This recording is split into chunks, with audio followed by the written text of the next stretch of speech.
Le silence régnait dans la salle du Conseil galactique. Les délégués de 300 espèces, assises à leurs places respectives, suivaient du regard l'écran holographique au centre de la pièce. L'écran montrait un système stellaire en flammes. Des vaisseaux s'affrontaient dans l'obscurité de l'espace. Des planètes se brisaient comme des œufs. Des millions d'êtres périssaient chaque seconde. C'était normal. Cela l'avait été depuis 700 000 ans. L'ambassadeur Kélin de l'Union Pavanar se leva pour prendre la parole. Sa peau bleue paraissait grise sous les lumières artificielles. Il était fatigué. Ils étaient tous fatigués. Mes chers membres, dit-il, nous sommes réunis à nouveau pour discuter de la paix entre le collectif Zentari et le Dominion Krell. C'est notre 10 001 tentative. Personne ne partit. L'échec n'avait rien de drôle. Le représentant Zanturi flottait dans sa sphère de confinement. Composée d'énergie pure, elle changeait de couleur indéfinissable. Sa voix, lorsqu'elle parlait, résonnait comme une musique et un tonnerre simultané. Les Krell ont attaqué nos colonies minières. 17 milliards de Zentari ont péri. Nous avons rendu justice. La reine Krell s'exprima par l'intermédiaire de son traducteur. La créature ressemblait à un insecte gigantesque, mais son esprit était connecté à des milliards de Krell plus petits à travers la galaxie. Sa voix était froide et mécanique. Mensonge. Les Zentari ont envahi nos zones de reproduction. Ils ont détruit 3 mondes ruches. 6 000 milliards d'enfants Krill sont morts avant même d'avoir pu formuler leur première pensée. Nous nous sommes défendus. L'ambassadeur Kélin leva la main. Il ne s'agit pas de savoir qui a déclenché cette bataille. Cette guerre dure depuis 700 000 ans. Aucun de vous deux ne se souvient de ses véritables débuts. Nous demandons la paix. Nous implorons la paix. La galaxie se meurt. Le représentant Zentari pulsa d'une lumière rouge furieuse. Nous aurons la paix lorsque les Krill seront réduits en poussière. La reine Krill fit claquer ses mandibules. La paix régnera lorsque les Zentari seront plongés dans les ténèbres. Au fond de la salle, la délégation humaine, composée de seulement 3 personnes, était assise en silence. La Terre était novice en matière de politique galactique.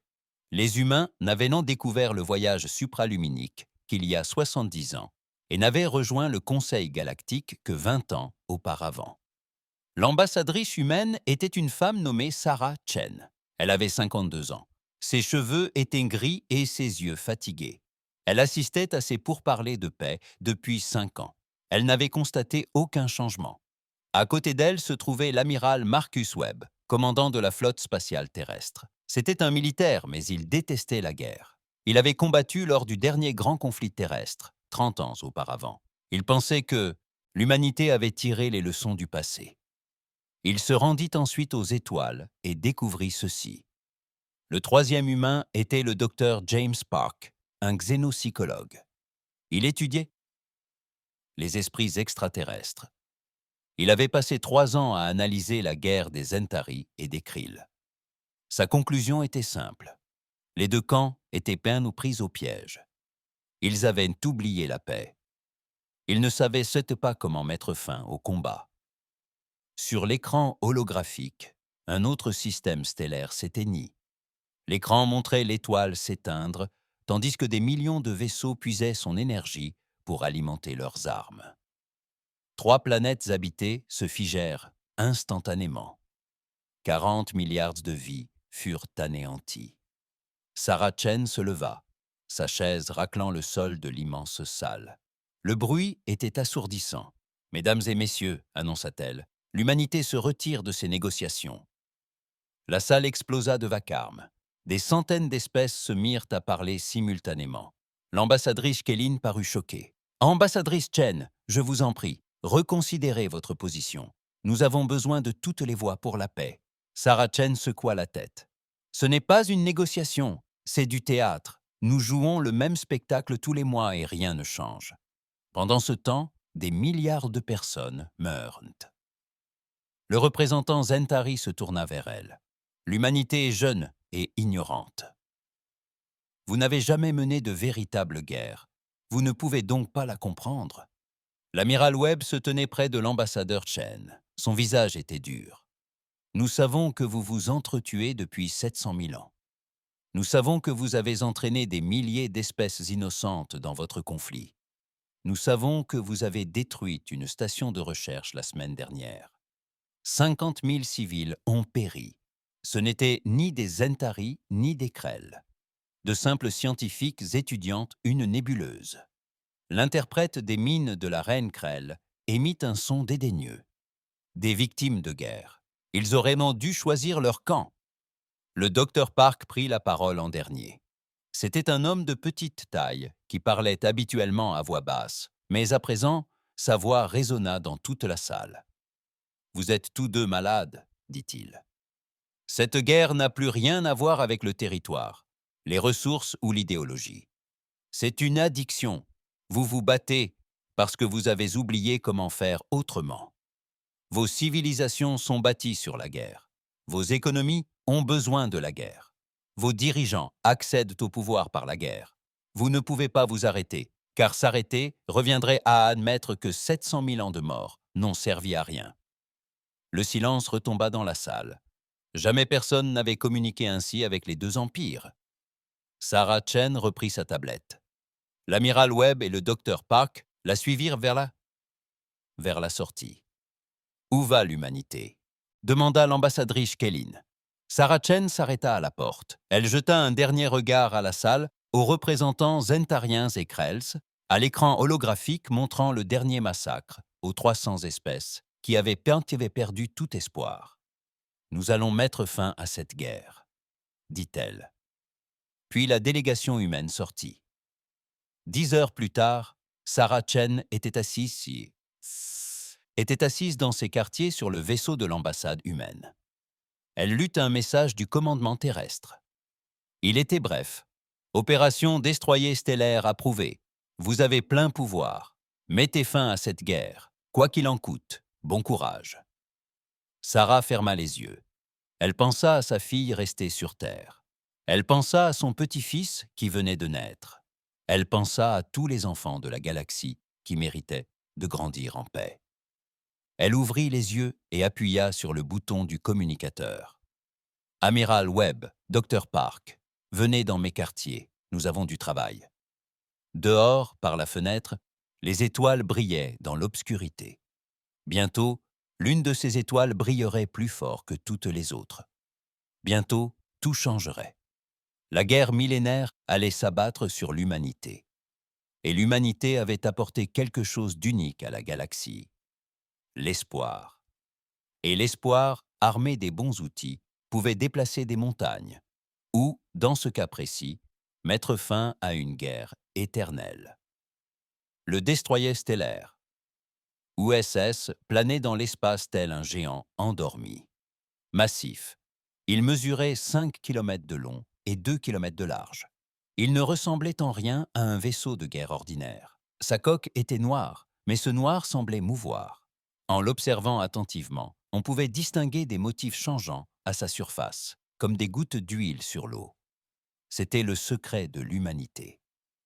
Pendant 50 ans, les meilleurs scientifiques et ingénieurs de la Terre avaient donc travaillé sur ce vaisseau. Ils avaient utilisé des technologies oubliées de la galaxie et inventé des technologies inédites. L'amiral Marcus Webb se tenait sur la passerelle. La pièce, circulaire, était parsemée d'écrans holographiques. 500 membres d'équipage, l'élite de la Terre, étaient à leur poste. Tous étaient portés volontaires. Chacun savait que ce voyage pourrait être sans retour. « Rapport de situation », dit Webb. Le capitaine Lisa Torres, son second, consulta son écran. « Tous les systèmes sont opérationnels. Les moteurs à repliement quantique sont prêts. Les réacteurs à point zéro fonctionnent à pleine puissance. Le nano-hall est parfaitement synchronisé. Les ancres de réalité sont calibrées. » Webb acquiesça. Ces mots ne signifiaient rien pour la plupart des espèces galactiques. L'humanité avait développé ces technologies de manière isolée, en s'appuyant sur d'anciennes théories et de nouvelles découvertes. Les moteurs à distorsion quantique ne déplaçaient pas le vaisseau dans l'espace, ils déplaçaient l'espace autour du vaisseau. Les vaisseaux classiques mettaient 3 mois pour parcourir 40 000 années-lumière. Le destroyer stellaire pouvait le faire en 6 heures. Les réacteurs à point zéro puisaient leur énergie directement dans le vide quantique. Il produisait plus d'énergie que certaines étoiles. Le vaisseau pouvait fonctionner indéfiniment sans carburant. Sa coque nanométrique était composée de milliards de machines microscopiques. Chaque machine était capable de s'auto-réparer, d'apprendre et de s'adapter. En cas de choc, la machine nanométrique analysait l'impact et se modifiait pour mieux y résister. La coque se renforçait à chaque attaque. Les encres de réalité étaient une technologie des plus étranges. Elles manipulaient les forces fondamentales de l'univers. Elles pouvaient modifier la gravité, renforcer ou affaiblir les liaisons atomiques, et même affecter l'espace-temps lui-même. Le docteur Sarah Park, scientifique en chef, se tenait près de Webb. Elle était la sœur du docteur James Park, de l'ambassade. Elle avait participé à la conception de tous les systèmes de ce vaisseau. « Amiral, je dois vous rappeler le prix à payer », dit-elle à voix basse. Webside, « Je sais, docteur, je n'ai pas oublié. » Le prix à payer était biologique. Les systèmes du vaisseau étaient partiellement connectés au système nerveux de l'équipage. Cela permettait des réactions plus rapides et un meilleur contrôle. Mais cela avait un effet secondaire. Lorsque le vaisseau utilisait ces systèmes de combat, l'équipage vieillissait. 1 minute de combat intense les faisait vieillir d'1 an. L'équipage le savait. Ils avaient tous signé les formulaires de consentement. Ils avaient tous fait leurs adieux à leur famille. 50 minutes de combat. Webb a dit « Si nous pouvons mettre fin à cette guerre en 50 minutes, nous vieillissons tous de 50 ans, c'est le prix à payer. » Dr Park lui toucha doucement l'épaule. « C'est un prix que nous payons de notre plein gré. Que représentent 50 ans comparés à 700 000 ans de mort ?» Webb sourit. « Tu ressembles tous à ton frère. » « James a toujours été le plus intelligent de la famille, » dit-elle. À la station de navigation, le lieutenant-commandant Omar Hassan annonça « Coordonnées verrouillées, à 40 000 années-lumière de la zone de guerre. Prêt pour un saut quantique sur votre ordre. » Webb s'assit dans le fauteuil du capitaine. Il prit une profonde inspiration. « L'ambassadrice Chen vous transmet ses salutations. » Il dit à l'équipage « Elle aurait aimé être présente. Mais il faut gérer les conséquences diplomatiques. Elle m'a donc demandé de vous dire quelque chose. Elle a dit que l'humanité possède un don, celui de pouvoir se dire, face à un problème insoluble. Essayons malgré tout. Aujourd'hui, essayons.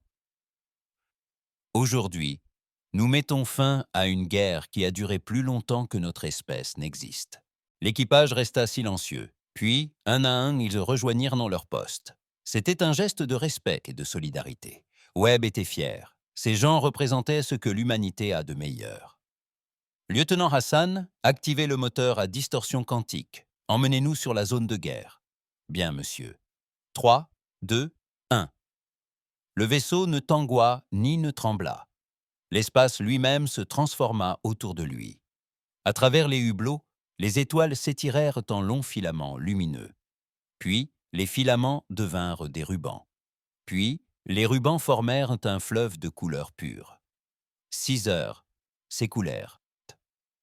L'équipage travailla. Ils vérifièrent tous les systèmes. Ils effectuèrent des simulations. Ils se préparèrent. Docteur l'équipe de Park a consacré tout ce temps à analyser 700 000 ans de données de guerre.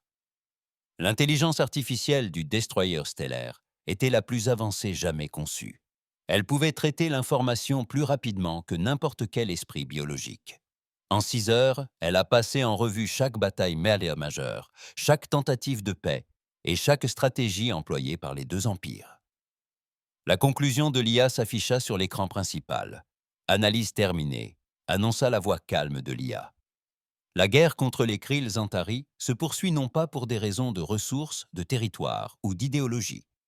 Les facteurs principaux sont la dynamique culturelle, la dépendance économique à l'égard de la production militaire, les structures de pouvoir politique qui nécessitent une menace extérieure et un traumatisme générationnel engendrant des cycles de vengeance. Recommandation. Démontrer une supériorité écrasante pour rompre avec les schémas établis. Forcer les deux empires à remettre en question leurs présupposés simultanément.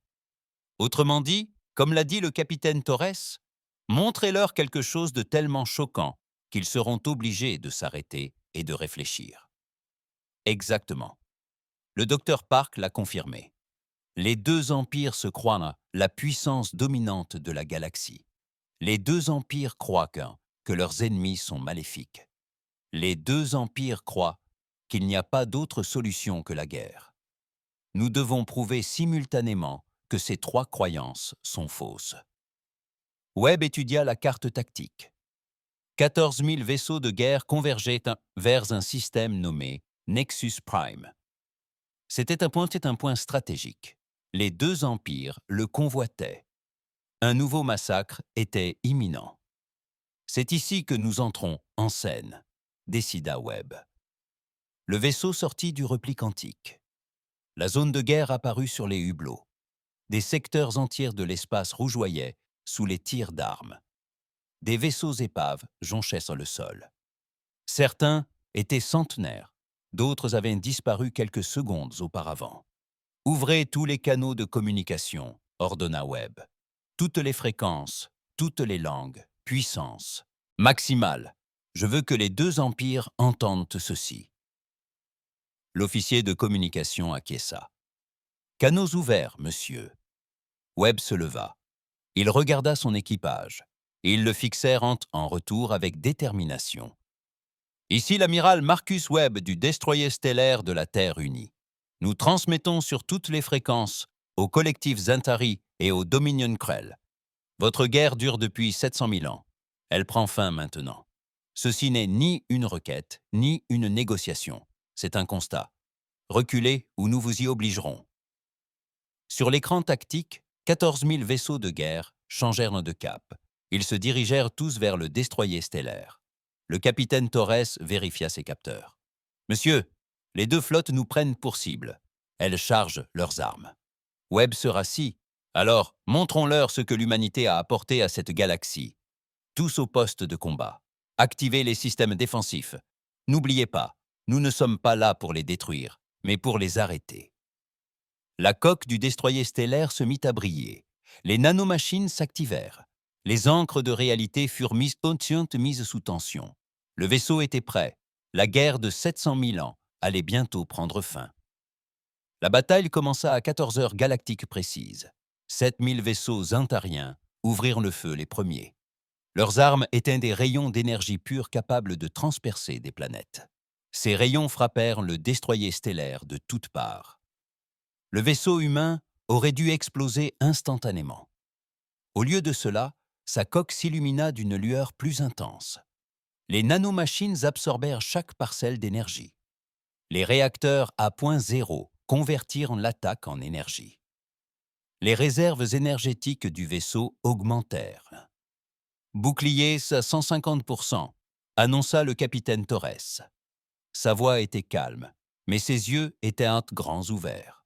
« Il nous recharge. » 7000 vaisseaux Krill ouvrirent le feu.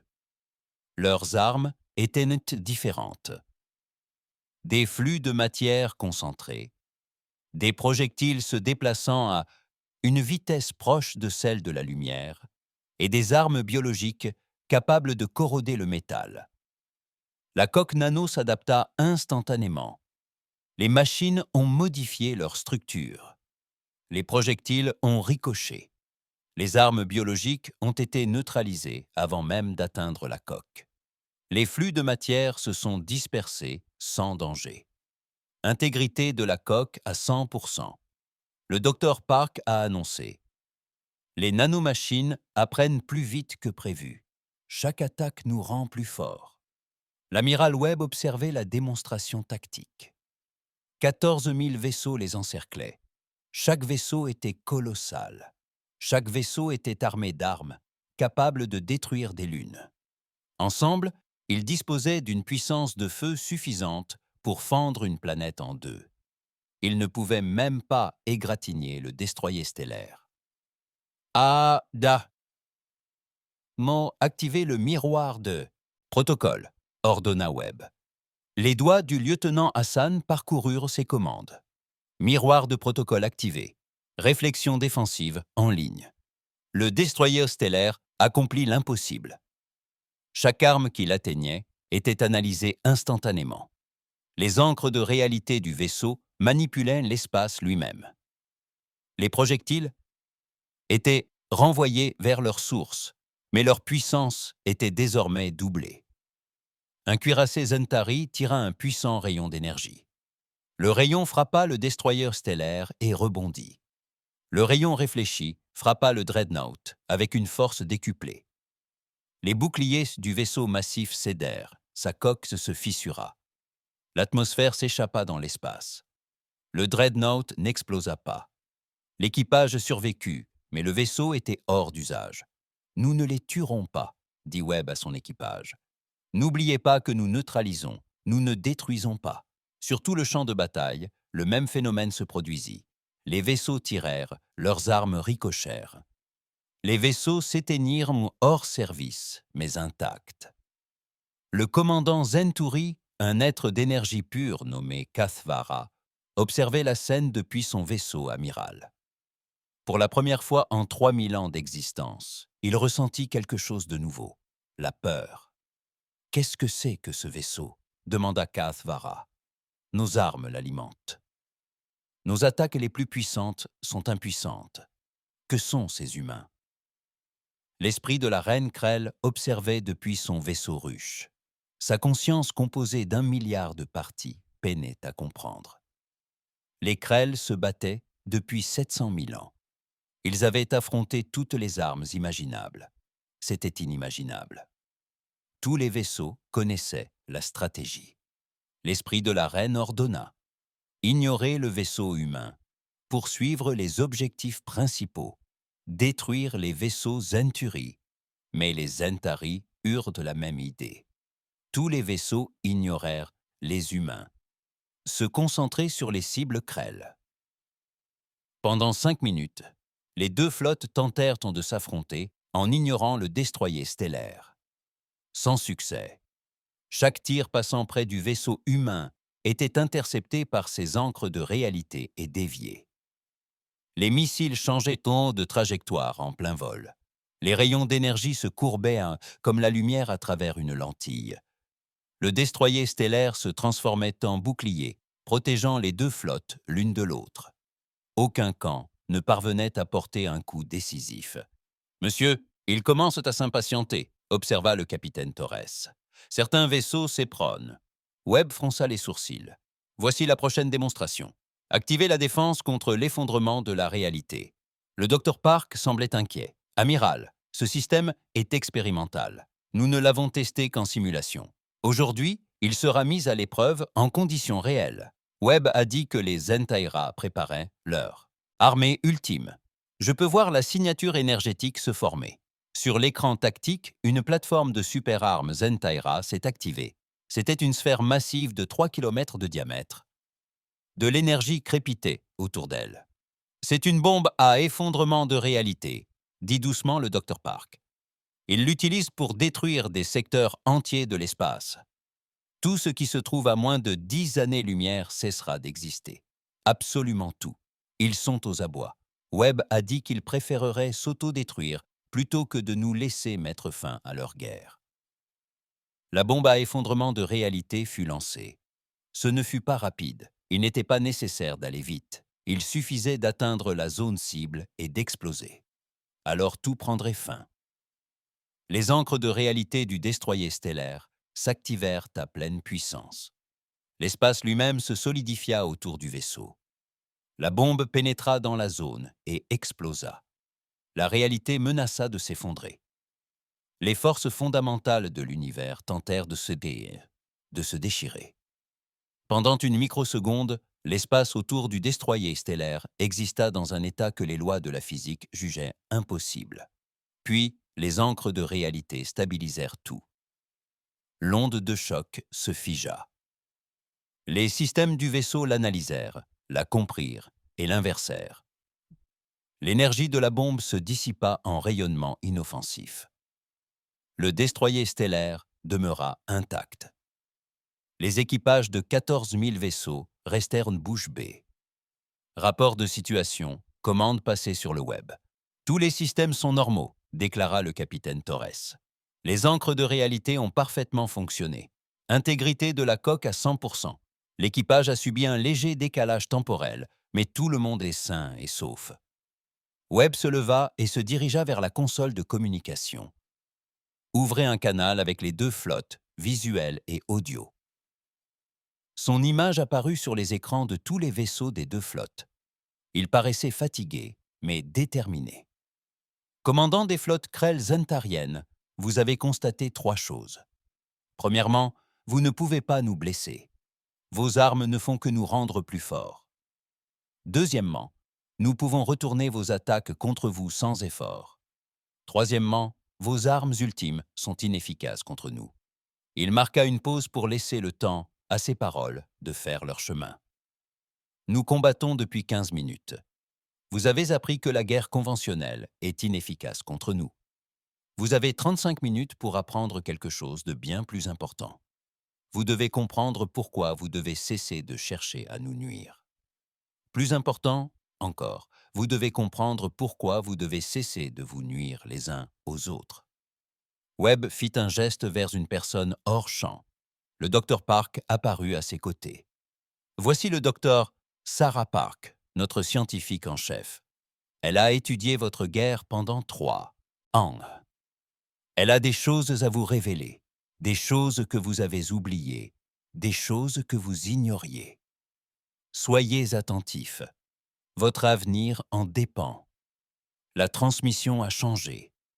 Des données historiques ont commencé à être diffusées aux deux flottes. 700 000 ans de guerre, mais pas la version enseignée par les deux empires Ossa à leurs enfants. Voici la véritable histoire, compilée à partir de milliers de sources vérifiées par une analyse d'intelligence artificielle. Voici le récit du véritable début de la guerre, radicalement différent de ce que croyaient les deux empires. Le docteur Sarah Park se tenait sur la passerelle du destroyer stellaire, prête à révéler à ces deux empires antiques la vérité qu'ils avaient oubliée. Derrière elle, des techniciens s'activaient à leur station, transmettant des données à 14 000 vaisseaux de guerre. Début de la reconstitution historique, annonça le docteur Park. Il y a 700 000 ans, le premier contact avec les Krell Zentari. L'affichage holographique changea. Il montrait une station minière en orbite autour d'une géante gazeuse. Des ouvriers Zétari flottaient dans l'installation, extrayant des éléments rares de l'atmosphère de la planète. Ils y étaient depuis 50 ans. L'opération se déroulait pacifiquement. Soudain, un vaisseau éclaireur Krell arriva. Les Krell exploraient de nouveaux territoires. Ils aperçurent la station minière et la scannèrent. Le scan était de routine, sans agressivité, mais il utilisait des fréquences de résonance quantique. Les Zenturi ne pouvaient pas interpréter ces fréquences. Pour eux, le scan ressemblait à un verrouillage d'armement. La station Zentari a émis un avertissement. Vaisseau inconnu, vous nous ciblez avec des capteurs hostiles. Réduisez votre puissance ou nous nous défendrons. Les Krell ne comprenaient pas correctement la langue Zenturi. Leur système de traduction était nouveau. L'avertissement est parvenu comme suit. Vaisseau inconnu, vous pénétrez illégalement dans notre espace sacré. Partez ou vous serez détruit. La capitaine éclaireuse Krell prit une décision. Elle se sentait menacée pour avoir pénétré dans l'espace vide. Elle activa ses boucliers défensifs. Les Zentari virent les boucliers s'activer et interprétèrent cela comme une préparation à une attaque. Ils tirèrent un coup de semonce, qui manqua le vaisseau Krell de 300 km. Il s'agissait manifestement d'un avertissement, mais le vaisseau éclaireur Krell était petit. L'onde de choc des tirs de sommation secoua encore le navire. 2 membres d'équipage Krell furent blessés par des débris. Le capitaine de l'éclaireur Krell, effrayé et désorienté, lança un appel de détresse. Attaqué par une espèce hostile inconnue, assistance immédiate requise. Les deux empires envoyèrent des vaisseaux militaires en reconnaissance. Aucun des deux camps ne comprenait ce que disait l'autre.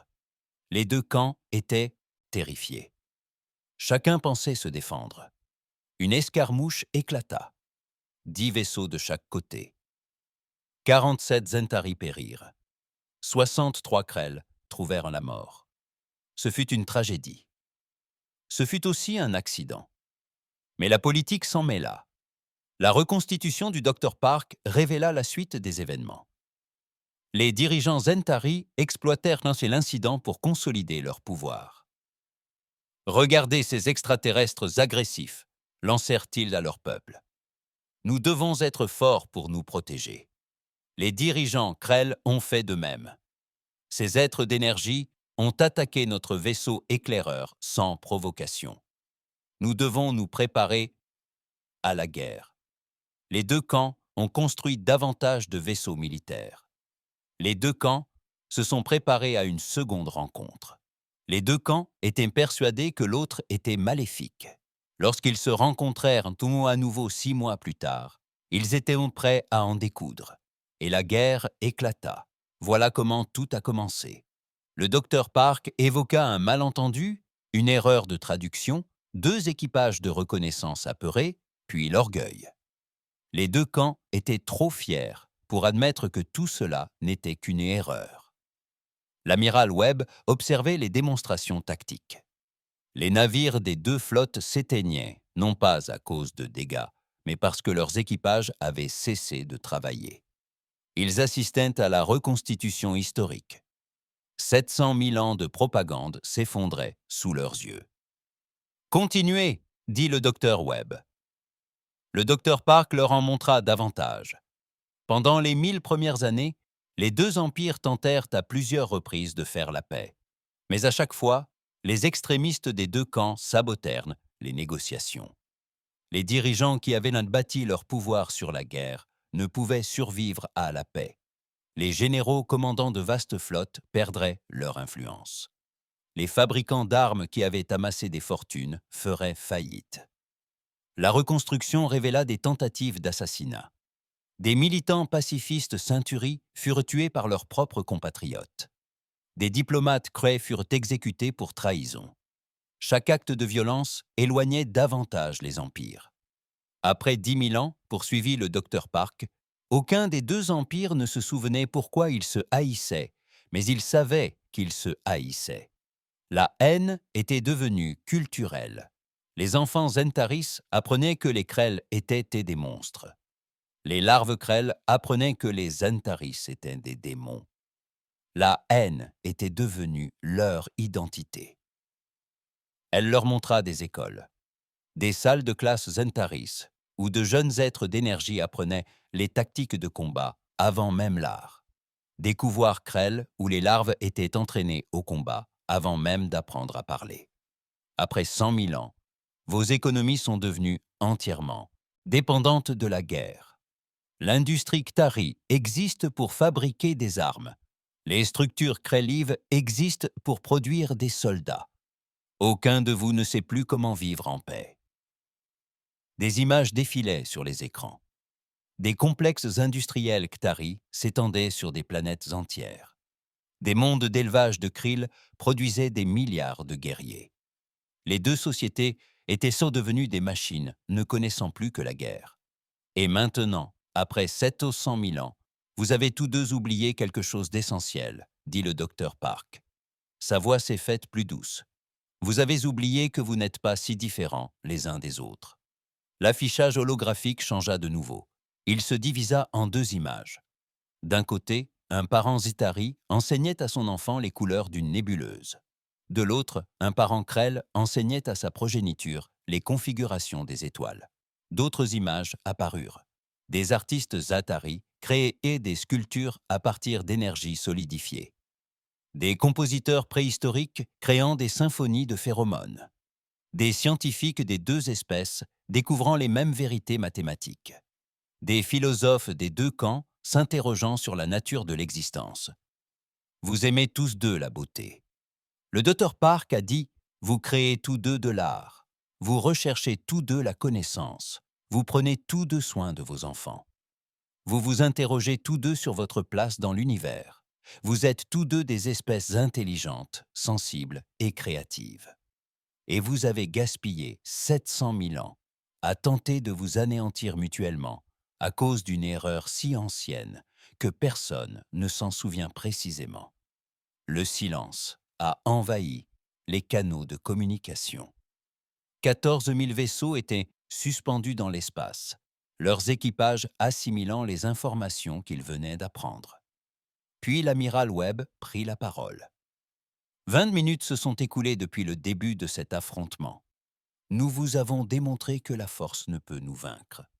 Nous vous avons révélé la vérité sur votre guerre. À présent, nous allons vous montrer ce dont nous sommes capables si vous ne choisissez pas la paix. Les systèmes des destroyers stellaires s'activèrent de nouveau, mais cette fois-ci, à des fins non défensives. Pour lancer la démonstration temporelle, le capitaine Torres annonça que les ancres de réalité avaient créé une bulle temporelle altérée autour de l'un des vaisseaux amiraux zantariens. À l'intérieur de cette bulle, le temps s'écoulait à rebours. L'équipage vit son propre vaisseau vieillir en sens inverse, puis être touché par une arme simulée et enfin exploser lors d'une bataille simulée. Puis le temps reprit son cours.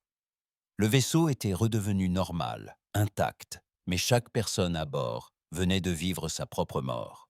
« Ce n'était qu'une simulation », dit Webb calmement. « Nous pouvons manipuler le temps lui-même. Nous pouvons vous effacer de l'histoire. Nous pouvons faire en sorte que vous n'ayez jamais existé. Nous ne le ferons pas, mais nous voulons que vous compreniez ce qui vous attend. » Il marqua une pause. « Vous avez 15 minutes pour faire un choix. Mettre fin à cette guerre, ou découvrir ce qui arrive lorsqu'une espèce qui maîtrise le temps et l'espace perd patience. » Le compte à rebours avait commencé. Il restait 15 minutes. 14 000 vaisseaux étaient suspendus dans l'espace. Leurs commandants étaient confrontés à un choix impossible.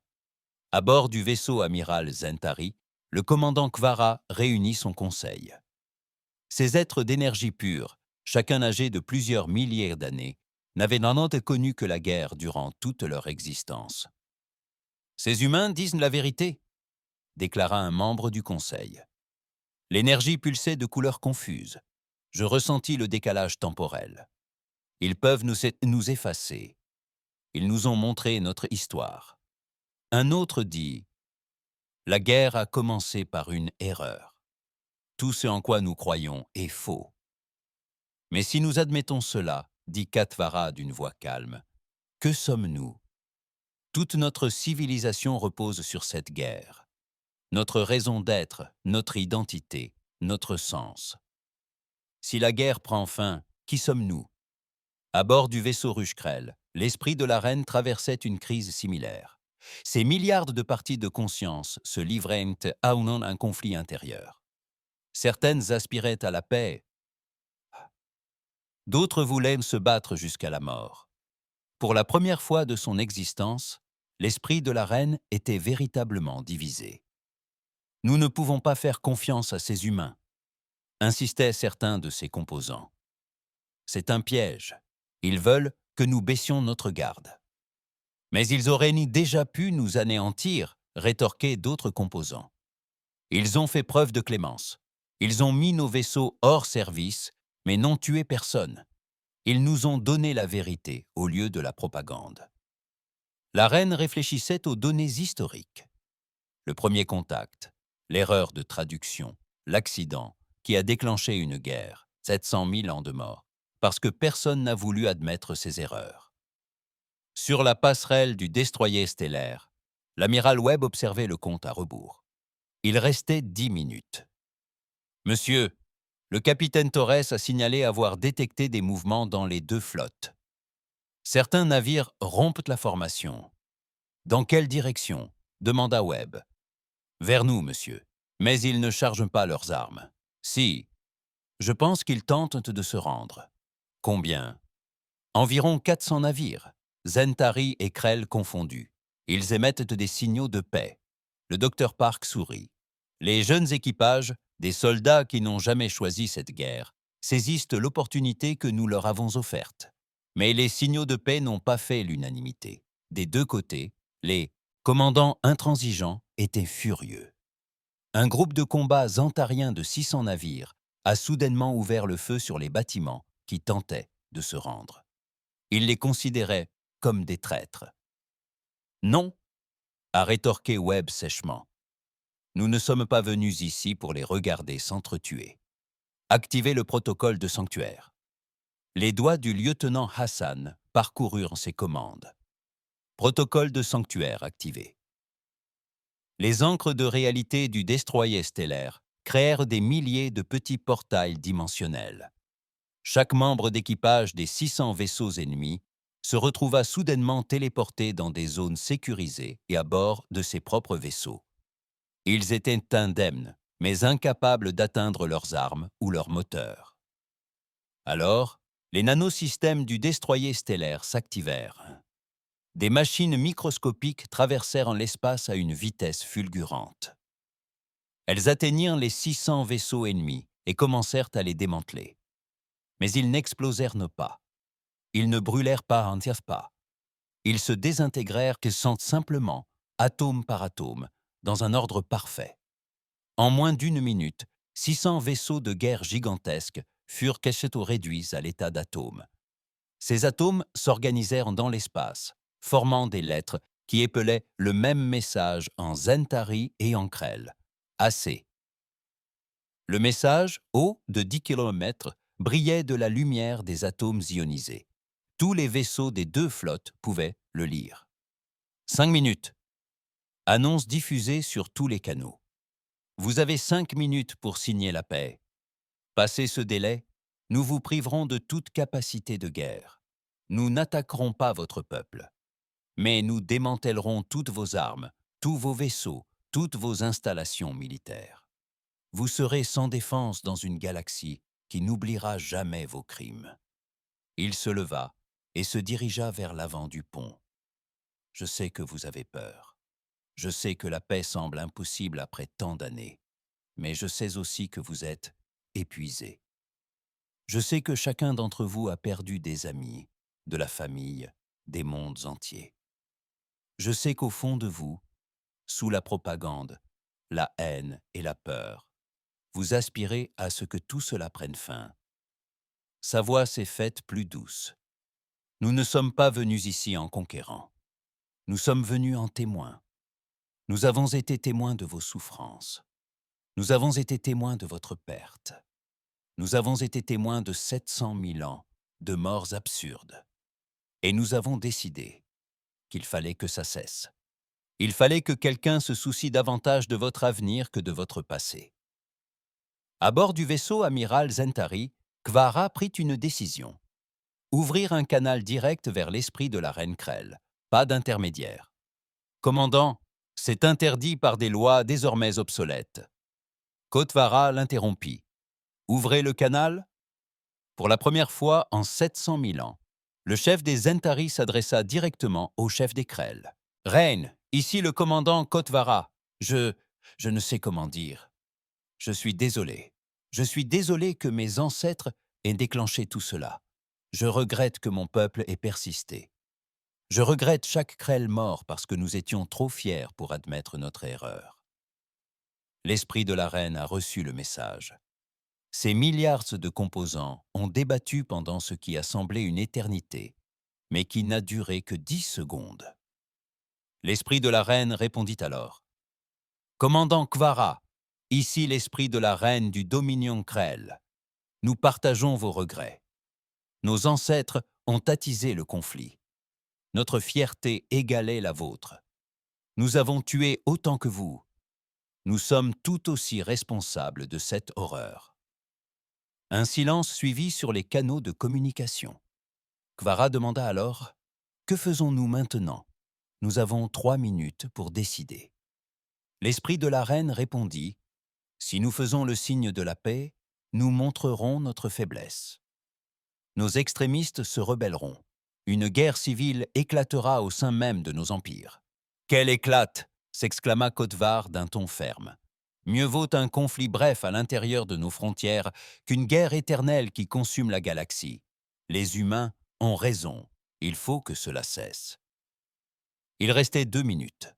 Le vaisseau amiral Zenti désactiva ses armes. Ses boucliers s'affaiblirent. Elle envoya un signal sur toutes les fréquences, une simple séquence mathématique qui signifiait la paix, dans le langage universel des nombres. Il restait 1 minute. Le vaisseau ruche Krell hésita. Les composants de la mine de la reine étaient encore en désaccord. Certains voulaient se battre jusqu'au bout. D'autres imploraient la paix. 30 secondes. L'esprit de la reine pensa à ses enfants. Des milliards de larves Krell, nées en pleine guerre, ont été conditionnées à haïr avant même d'apprendre à penser. Quel avenir les attendait? La même chose. Encore 700 000 ans de mort. 10 secondes. Le vaisseau ruche Krell désactive ses armes. 5 secondes. Les deux empires diffusent simultanément des signaux de paix. La guerre de 700 000 ans s'achève à 3 secondes de la fin. 1 mois s'était écoulé depuis la fin de la guerre de 50 minutes.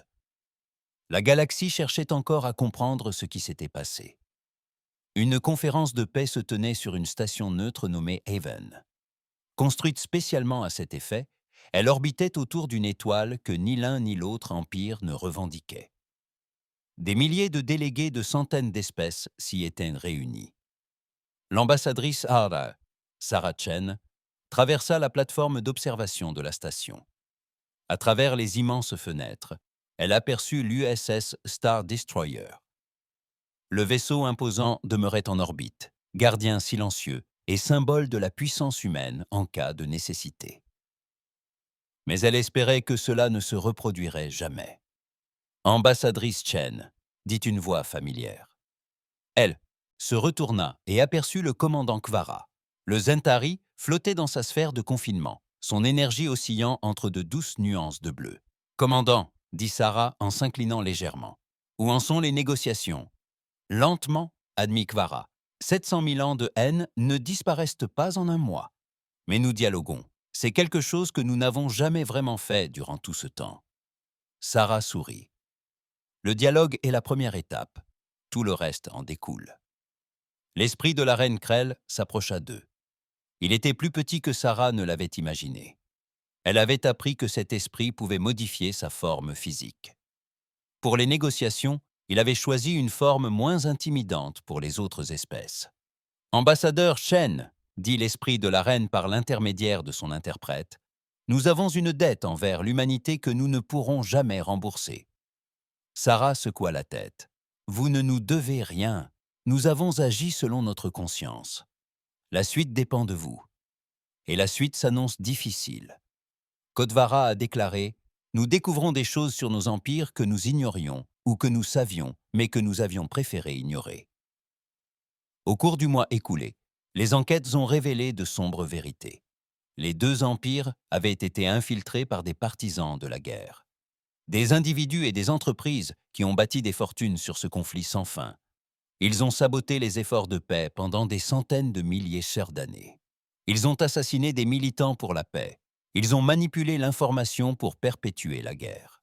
Nous avons trouvé des traces de 63 initiatives de paix réussies, déclara amèrement la reine Mind. À 63 reprises en 700 000 ans, nos peuples ont failli faire la paix. À chaque fois, des prophètes ont saboté le processus. Ils ont tué les artisans de la paix et en ont accusé l'autre camp. « Que faites-vous de ces prophètes ?» demanda Sarah. « Ils sont arrêtés », répondit Kofara. « Nos deux empires collaborent sur ce dossier. C'est étrange de se coordonner avec d'anciens ennemis, mais cela semble juste. » Sarah contempla les étoiles. « J'ai entendu dire que vous découvriez aussi d'autres choses. » La reine laissa échapper un soupir. « Oui, nous avons découvert des milliers d'espèces emprisonnées par les deux empires. Les civilisations qui ont refusé de prendre part à la guerre ont été qualifiées de menaces et enfermées. Nous les libérons à présent. Elles sont en colère. Nous les comprenons. Nous avons également découvert des mondes cachés, ajouta Katvara, des civilisations entières qui ont fui la guerre il y a des millions d'années. Ils se sont si bien cachés que nous ne les avons jamais trouvés. À présent, ils refont surface. La galaxie est plus peuplée que nous le pensions. Plus complexe aussi, dit Sarah. Mais, l'ACA, complexité est une bonne chose. La complexité offre des possibilités. Les possibilités offrent la liberté. Ils restèrent un instant silencieux, observant le destroyer stellaire. Sarah pensa à son équipage.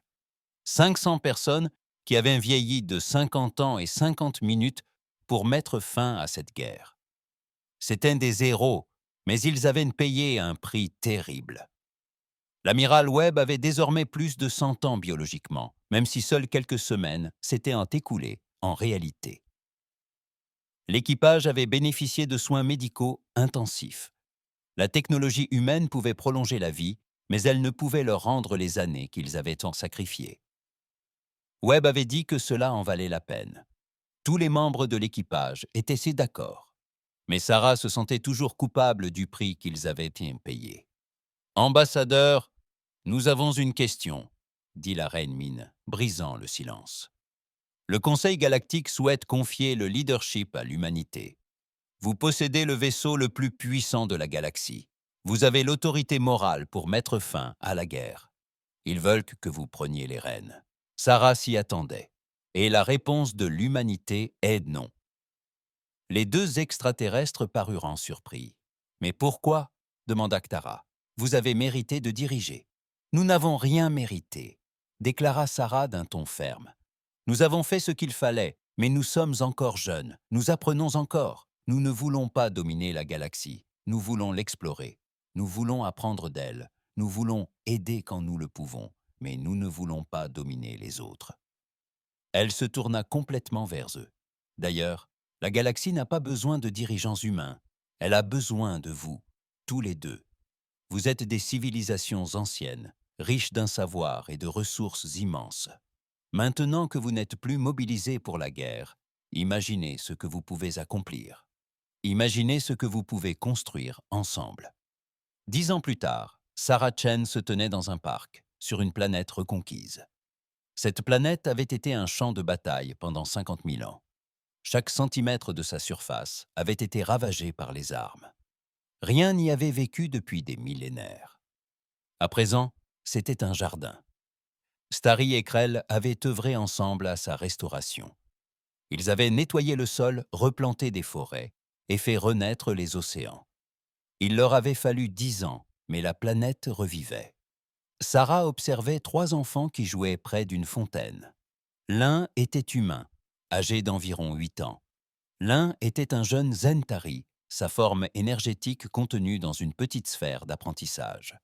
Le troisième était un jeune Krell, sa carapace encore molle et pâle. Ils jouaient, se poursuivaient et riaient. Les vieilles guerres ne les préoccupaient pas. Ils ne connaissaient pas la haine. C'était la première génération en 700 000 ans à grandir en paix. « Magnifique, n'est-ce pas ?» dit une voix. Sarah se retourna et vit l'amiral Webb. Il paraissait vieux maintenant, ses cheveux complètement blancs, son visage sillonné de rides, mais son regard restait perçant. « Marcus, » dit Sarah chaleureusement, « tu devrais te reposer. »« J'ai assez dormi, » dit-il. « Je voulais voir ça. Le parc, les enfants, l'avenir que nous avons bâti en 50 minutes de notre vie. » Ils s'assirent ensemble sur un banc, deux vieux amis contemplant l'avenir qui se dessinait. « Tu le regrettes ?» demanda Sarah doucement. Webb observa les 3 enfants. Regretter d'avoir sacrifié 50 ans pour mettre fin à une guerre de 700 000 ans. Regretter d'avoir offert à ses enfants une chance de paix. Il sourit. Pas même une seconde. Au-dessus d'eux, le ciel était bleu et limpide. Des vaisseaux de 100 espèces différentes sillonnaient l'atmosphère, commerçants, explorants et vivants. La galaxie n'était pas encore parfaite. Il subsistait des conflits, des problèmes et des défis, mais la guerre sans fin était terminée, et cela rendait tout possible. Sur le banc, Sarah et Marcus étaient assis dans un silence paisible. Autour d'eux, le parc grouillait de vie. Au-dessus d'eux, l'USS Star Destroyer demeurait en orbite, désormais musée, mémorial, témoin du jour où l'humanité, face à un problème insoluble, s'est dit « essayons quand même ». Et elle avait réussi. Non par la conquête, non par la domination, mais par le courage, la compassion et la simple conviction que la paix méritait d'être défendue. Les enfants rirent. La galaxie a tourné, et pour la première fois en 700 000 ans, l'avenir semblait prometteur.